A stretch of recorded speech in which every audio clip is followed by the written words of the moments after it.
So I have just a couple more quick things to show you. One last thing that I think is really cool, I think you'll like as well. You might remember the little video that I showed in one of my lessons of the weird fish mermaid lady and the coloring of that bit of that piece of art. What that was called a time lapse, and a time lapse is a really speeded up version of something, a speeded up video. So even though it might take me 5 hours to draw a piece of art on Procreate, Procreate does this really cool thing and records my drawing as I'm doing it, but it will speed it up in the end.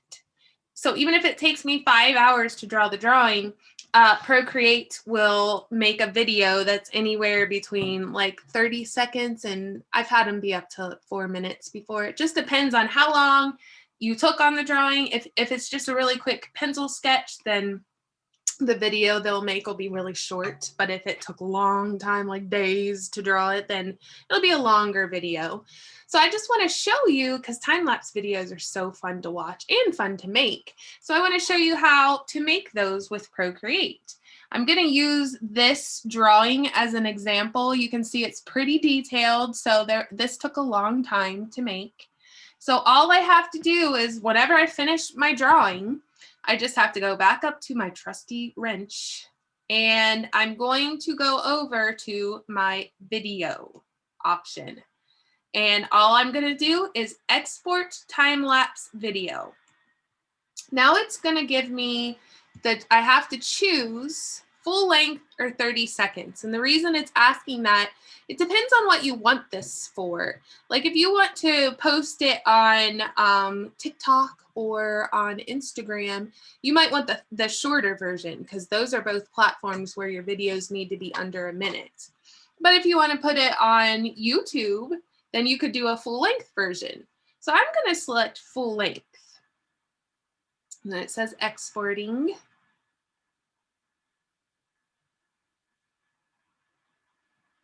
This one's taking a minute. Usually it goes really fast. I don't know why it's lagging. Let me try again. Once in a great while it'll get hung up, and that's okay. But now let me just try export time lapse. I want full length. There we go. Just have to be patient.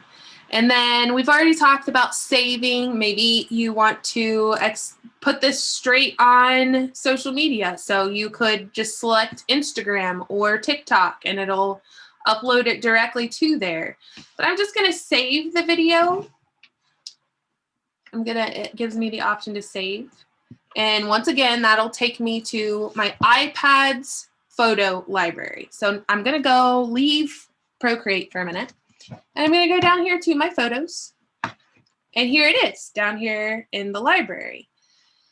And then there's no sound to the Procreate time lapses. You can, now if you add it to TikTok, you can add sound through TikTok, or you might have some kind of video editing app. But as you can see, it's also, you can think of it as a process video, because this definitely shows the process of creating this art. I made this one with a blue sketchy layer first, and then I used colored pencil, and I just kind of bit by bit went over it and colored it in and created this bright, colorful piece of art. And this video, let's see, how long is it? It is 1 minute and 18 seconds. And that probably took about 3 hours to make that piece. So a 3-hour-long artwork, they'll time lapse it down into a 1 minute and 18-second video. Time lapse art is so fun to watch and to make, and also it can be really cool for you. This is another tool for improving your art, to go back and watch your drawing. Of course, it doesn't show your actual hand doing the drawing, and it shows it much faster than you actually did it. But watching this play back can kind of give you an idea of maybe there's some things you could do differently to make your art easier, or it might help you be inspired to think of different things to add to the artwork so that next time you have more ideas. So time lapse are fun to watch, they're fun to share online, but they're also a really great tool for improving your art overall. Speaking of social media, I love social media for art. And even for kids, I think that there can be a lot to be learned, and you can get a lot of just support and feedback about your art on social media. Just a disclaimer though, to begin with, if you do not already have a social media account of some sort, you do need to talk it over with a grown-up. You need to know for sure what your grown-ups rules are for online safety, because grown-ups have these rules to keep you safe. Sometimes the internet can be dangerous in ways that kids might not necessarily understand. So it's really important for you not to ever make any social media accounts that your grown-ups didn't say were okay and don't know about. That way they can be involved, and not only can they be involved in your art, but they can be involved in keeping you safe. But here are just some ideas for ways to use social media for your art. This is my TikTok account, and as you can see, I choose to use TikTok for almost all time-lapse videos of my Procreate drawings. I personally really love time-lapse, and depending on what you're making, you can just have a really wild variety of art on your page. So that's one way. And I also like time or TikTok for this because, like I said, the time lapse art on Procreate, it doesn't have any sound. So if you put it on TikTok, you can add sound and you can add music that goes along with your art. So it's just a really fun thing to do with your art. And it's always cool to expand your creativity by adding music and filters and effects to your art, because that just keeps adding more and more levels to the creativity. I also suggest, and this is probably my top favorite one for kids, is Instagram for art. On Instagram, well, actually TikTok is this way too. You use hashtags. And that helps. If you use hashtags that are relevant to what you drew, then it helps other people who like those things see your art. And you can also use hashtags to draw other artists to your art.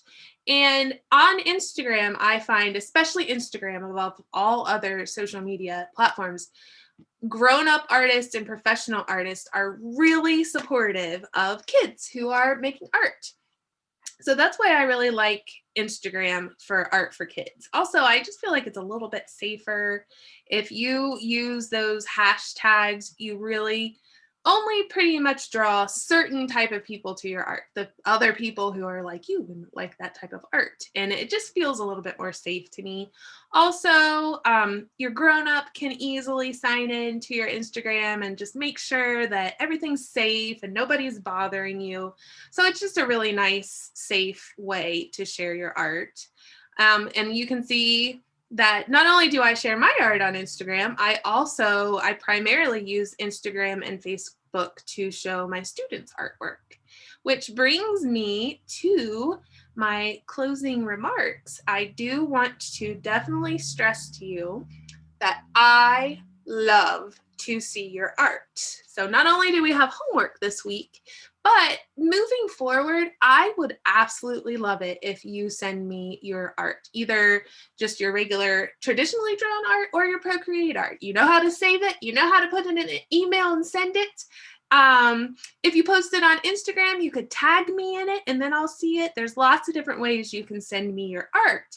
So moving forward, I want you to keep in touch. If you want me to share your art so you can see what other people think of it, I will do it. If you want to know what I think of your art, I will let you know. If you have more questions, which on down the line, I'm sure that you will, you'll run into problems or just think of things later, please reach out to me. You can message me throughout school. You can reach me here on Instagram or on Facebook. So I do really want to encourage you moving forward to send me that art. I love it. But also, Speaking of sending art, our final project for this week is just for you to create a piece of art. I want you to use techniques that we've gone over. You could use one thing, you could use a mixture of techniques. You could create a coloring page if you want. And I have to tell you, I love coloring pages. So if you create a coloring page and you send it to me, I will color it. And then I will send it back to you and show you my artwork, how I did coloring your coloring page. So make sure that you collected not only this week's workbook, but all of the workbooks, because those will be really good references for you to refer back to moving forward.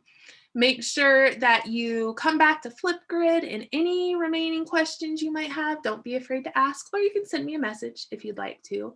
And make sure that you show myself and the other students your cool artwork, whatever you create. Take your time on it. Whenever you post it in the classroom, I will be able to see it.